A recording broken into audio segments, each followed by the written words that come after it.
안녕하세요. 레드콜TV 콜쌤 인사드리겠습니다. 어제 15일이죠. 15일 많이들 실망을 하셨을 거라고 생각이 듭니다. 1% 가까이 빠졌고요. 코스닥은 2% 가까이 빠졌습니다. 자, 장이 이렇게 많이 무너진 이유는 두 가지죠. 추가 부양. 자, 어디인가요? 미국이죠. 미국의 추가 부양이 대선 이후로 연기됐다라는 것. 그리고 두 번째로는 아주 지긋지긋합니다. 코로나 2차 이럴 때일수록 우리가 오늘 하루하루만 보시지 말고 한번 전체적으로 시장을 한번 조망하는 시간을 갖는 것이 가장 중요하리라고 생각이 듭니다. 올해 팬데믹 이후에 여러 가지 상황들이 어떻게 변화가 됐고 지금 현재 시점에서 우리는 어디를 쳐다봐야 되는가 라는 부분에 대한 간단한 말씀을 좀 드리겠습니다. 오늘 주가 하락으로 사실은 3일 연속 이제 하락이 된 겁니다. 8일 연속 상승을 하다가 3일 연속 하락이 된 거고요. 3일 연속 하락이 된 것은 지난 3개월 이전인 7월 달에 3일 연속 하락을 하고 그리고 3개월 만에 다시 3일 연속 하락을 하게 됩니다. 이 3일 연속 하락을 하게 된 것이 실질적인 주가 하락의 증시 하락의 시그널이냐 마저도 노이즈냐라고 한 번쯤은 우리가 짚고 넘어가야 되지 않겠는가라는 생각을 해봐야 된다고 생각을 해요. 자, 그래서 오늘은 본격 하락장의 시작이냐, 뭘 보고 우리가 판단해야 되지? 자, 환율, 그리고 월별 상승 일수, 그죠? 그리고 월별 수급 분석, 어떻게 수급이 지금 진행이 되어져 왔는가, 언제부터? 코로나 이후부터 고객예탁금 정도 한번 살펴보는 시간을 우리가 가져봐야 될 것 같습니다. 그리고 두 번째로는 LG화학에 대해서 지금 주가가 좀 변동을 치고 있죠. LG화학에 대해서 증권사별 목표가를 분석을 하면서 그리고 우리는 어느 지금 위치에 서 있는가를 다시 한번 살펴보도록 하고 이 시간을 마칠까 합니다. 자, 먼저 지금 가장 중요한 것은 시장을 뒤흔드는 것은 미국의 추가 부양이 대선 이후로 미뤄졌다는 것. 그리고 제2차 코로나 팬데믹. 유럽은 지금 뭐 정신없죠. 7만 명 이상이 확진자 판정을 나오고 있고 봉쇄령이 계속적으로 확대된다라고 지금 합니다. 그래서 이 상황에 지금 경제에 미치는 영향 때문에 당연히 금융시장, 주가, 주식시장도 영향을 받을 수밖에 없는 상황이고요. 자, 그런데 우리가 이걸 한번 생각을 해봐야 됩니다. 지금 현재 주식시장에서 산업이 붕괴가 됐느냐, 또 개별 기업의 펀더멘탈이 붕괴가 됐느냐, 변동이 없습니다. 전혀 없습니다. 그러면 외부의 변수인데 조금 전에 말씀드렸던 이 두 가지 변수, 두 가지 변수, 추가 부양안이 연기가 됐다라는 부분. 물론 이제 아주 급작스럽게 다시 뭐 추가 부양안이 뭐 다시 될 수도 있겠죠. 워낙 요즘에는 미국이 이제 도깨비 같은 나라가 돼가지고 어떻게 될지 모르겠으나 추가 부양안이 연기가 됐다라는 것 자체도 이미 반영된 정보인 거죠. 영향력은 희석이 됐다라고 보함이 맞습니다.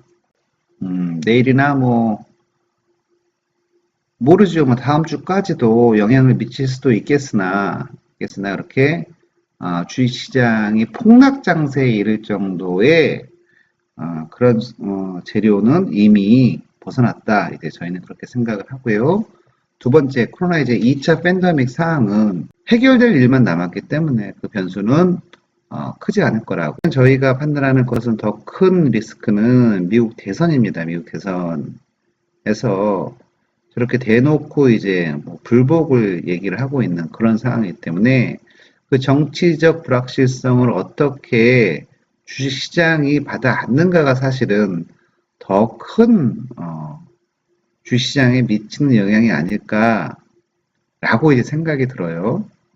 물론 이마저도 주식시장의 일부는 반영이 됐다라고 판단을 하고 있습니다. 자, 그러면 본격 하락장의 시작인가? 결론적으로 말씀드리면 당연히 아니라고 생각이 들고요. 그리고 대세 상승장의 초입의 국면이라는 것은 변함이 없다라는 판단입니다. 자, 환율을 한번 보겠습니다. 금융시장을 분석을 할 때 가장 중요한 것이 사실 금리입니다. 금리의 변수는 앞으로도 적어도 1년에서 2년은 금리의 변수는 크게 작동하지 않을 것이라는 가정을 한번 해봐야 돼요. 미국 시장의 미국 경제의 변화 때문에 금리 기조가 변화가 된다라면 물론 그때는 우리가 뭐 다시 한번 이제 판단해 볼 시간이겠지만 아직까지는 뭐 그런 시간은 전혀 없고요. 자, 그러면 환율을 한번 보겠습니다. 자, 환율이 3월 19일, 3월 19일에 1285 꼬치를 찍고 추세적으로 보면 쭉 내려가고 있는 추세를 보실 수가 있을 겁니다. 환율의 하락, 즉 원화 강세, 달러 약세, 환율의 하락은 외국인이 국내 주식에 투자하는데 유리한 국면, 유리한 환경을 조성하는 것은 뭐 다 아시겠죠. 현재 10월 15일 현재 1145.50으로 환율은 내려앉았습니다. 환율이 안정적으로 하락한다라는 얘기는 주식시장의 매우 긍정적 요인이라고 할 수 있습니다. 그러면 환율하고 종합주가지수를 그래프를 한번 그려봤습니다. 자, 파란 라인이 이제 환율이고 빨간 라인이 종합주가지수입니다. 빨간 라인 환율이 꼭대기로 치달아 다르면서 쭉 내려가고 있는 상황을 보이시죠? 자, 환율은 내려가고 주식은 상방으로 올라가고 있는 것이 올해 3월 이후의 환경이고요. 그리고 오늘 날짜 그 갭은 더 벌어지고 있습니다. 이것은 우리한테는 상당히 긍정적 요인이라고 할 수 있습니다. 다만 환율의 추이는 지속적으로 살펴보셔야 됩니다. 이 주식 투자를 하시는 분들은 환율이 깨진다라는 의미는 이 추세 방향이 턴을 해서 적어도 월간 추이 방향이 변곡점을 그리면서 올라가게 된다라면 우리도 한번 지금 현재 상황을 다시 한번 고려해 볼 필요는 있습니다. 아직까지는 환율 관련해서는 전혀 문제가 없다. 이렇게 보시면 되고요. 자, 종합주가지수. 자, 종합주가지수에 오늘 우리는 이 위치에 있습니다. 이 위치에 있다라는 얘기고요. 3월 이후에 지속적으로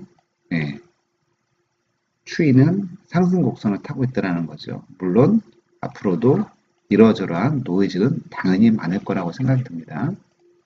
월별로 상승일 하락일을 계산을 해 보았습니다. 3월 달에는 파란 곡선이 이제 하락일 수고요. 하락일 수입니다. 수. 영업일수 중에서 하락일수. 자, 3월 달에는 하락일수가 더 많죠. 그리고 꺾입니다. 상승일수가 지속적으로 많아지는 것을 볼 수가 있습니다. 10월 달에 뚝 떨어진 것은 아직까지 15일이기 때문이죠. 그런데 아직까지 추세적으로는 상승일이 더 많은 날이 점점 더 많아지고 있다라고 이제 보면 되시고요. 자, 상승과 하락 패턴에 대해서 아직까지는 크게 문제는 없다.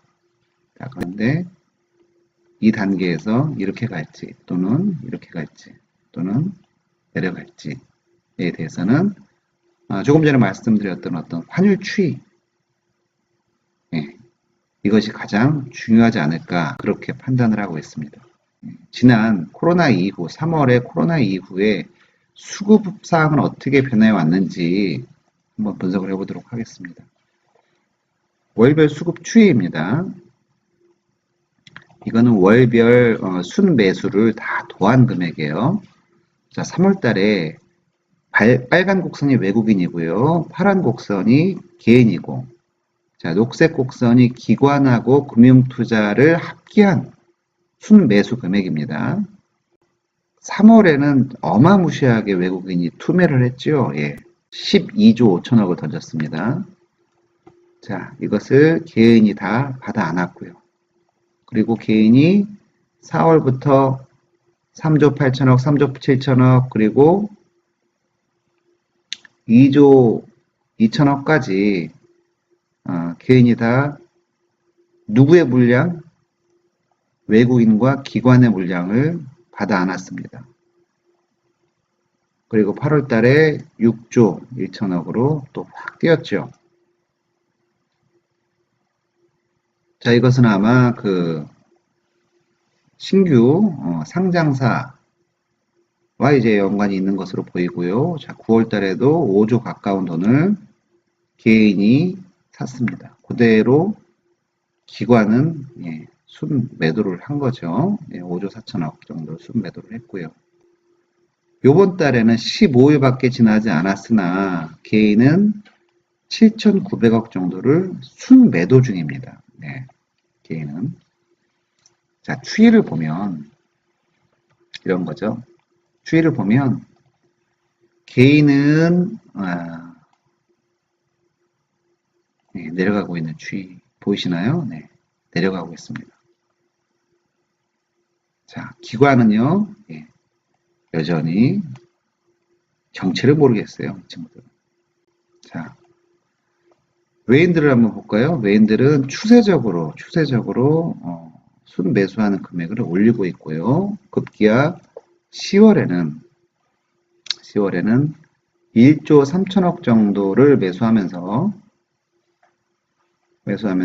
수급의 주체로 지금 외인이 나오고 있습니다. 물론 뭐 전기전자라든가 뭐 이렇게 한정적인 산업군에서 순매수를 하고 있습니다만, 여하튼간에 지친 개인의 수급을 받아줄 주체로서 외국인이 뜨고 있다.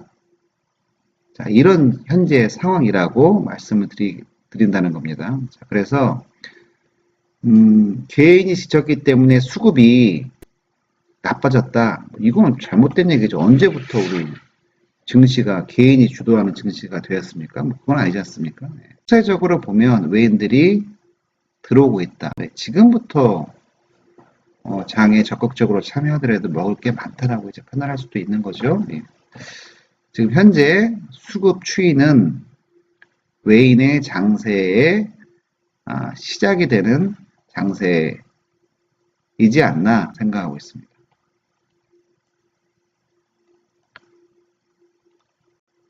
자, 예탁금 한번 볼까요? 예탁금이 올라가고 신용잔고가 올라가면 당연히 뭐 주가 지수는 이제 올라가게 마련이겠죠. 자, 10월 달에는 이제 36조 8천억에서 고객 예탁금이 9월 달에 이제 5,600억까지, 이제 56조까지 올라갔습니다. 56조까지 올라갔고, 10월 달에 한 3조 정도가 지금 빠진 상황인데, 빅히트 영향이 좀 있다라고 보고요. 이거는 다음 주까지 좀 추이를 좀 봐야 될 것 같습니다. 자, 예탁금이 올라간다라는 것은 기본적으로 주식 시장을 받쳐주는 힘이 강하다. 이렇게 이제 판단할 수 있는 거고요. 유동성 장세에서 예탁금은 지속적으로 올라간다라고 이제 저희가 보고 있습니다. 지금 이 시점인데, 지금 이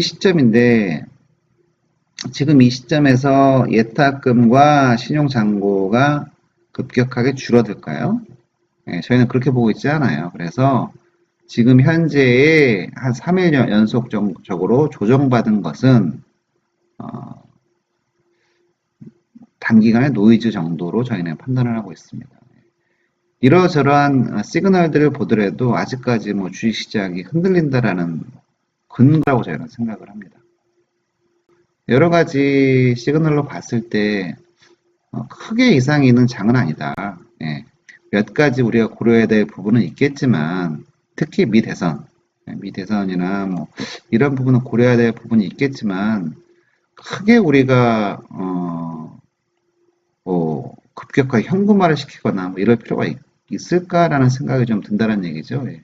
저희는 크게 걱정하고 있지 않습니다. 두 번째, LG화학 증권사별 목표가 분석을 한번 해보도록 하겠습니다. 올해 1월부터 증권사의 리포트에 나와 있는 이제 목표가를 저희가 이제 데이터화를 하고 있는데요. 키움증권 보면 1월에 40만 원에서부터 시작해가지고 자 미래에셋, 삼성증권 모두 이제 40에서 한 90만 원 정도를 이제 목표가로 산정을 하고 있고요. 전부 다 이렇게 올라가죠. 예. 뭐 당연히 시장 상황이 바뀌었기 때문에 이렇게 다 올릴 수밖에 없을 겁니다. 지난 시간에 이제 그 증권사 리포트에서 나와 있는 목표가 산정, 뭐 DCF 방식이라든가 림이라든가 뭐 여러 가지 말씀을 드렸고 어떻게 산정하는지에 대해서 간략하게 소개를 시켜드렸는데요. 이 증권사에서 발행한 리포트의 목표가들이 그냥 허무맹랑한 것이 아닙니다. 예, 다 나름대로 과학적 추론을 가지고 하는 거기 때문에 뭐 할인율을 어떻게 할 것이며 또 뭐 가중평균 이익률을 어떻게 할 것이며 이러한 약간의 차이가 있고 미래 이제 잉여현금 흐름을 어떻게 이제 산출할 것인가의 차이는 있을지언정 크게 상이하진 않거든요. 자, 그렇다는 얘기고요. 전체적으로 보면 한 39만 원, 38만 원 선에서 36만 5천 원도 있습니다만 선에서 103만 원까지 이렇게 올라왔어요. 그리고 교보증권 100만 원 최근 목표가가 그렇습니다. 자, 현대차증권 103만 원. 보통 뭐 하나투자증권 100만 원. 이렇게 목표가의 최저점과 그리고 각 증권사별로 월별 목표가의 최저점과 최고점을 주가와 한번 연동을 해가지고 한번 살펴보도록 하겠습니다. 자, 빨간색 그래프가 주가이고요. LG화학의 주가이고요. 그 다음에 녹색 그래프가 최고점 목표가, 그 다음에 파란색 그래프가 가장 낮은 목표가. 자, 1월 달에는 38만 원에서 40만 원 사이이고요. 그리고 8월 달에는 100만 원에서 65만 원 사이. 예. 상당히 갭이 많이 벌어졌죠. 자, 뭐 당연히 전체적으로 뭐 상향하는 그래프일 테고요. 8월 달에 이 지점에서 살짝 꺾였죠. 예. 꺾인 이유는 잘 아시겠지만 이제 물적 분할이냐 인적 분할이냐, 그래서 물적 분할로 결정을 한 다음에 주가가 꺾이기 시작을 하고, 그리고 10월 달에는 외생 변수에 의해서 주가가 혼조세를 보이면서 하락을 하고 있습니다. 많이 좀 떨어졌죠. 예. 뭐 8월 달에 비해서 지금 이거는 이제 월 말 종가를 기준으로 해가지고 기준치를 잡은 겁니다. 10만 원 가까이 떨어졌네요.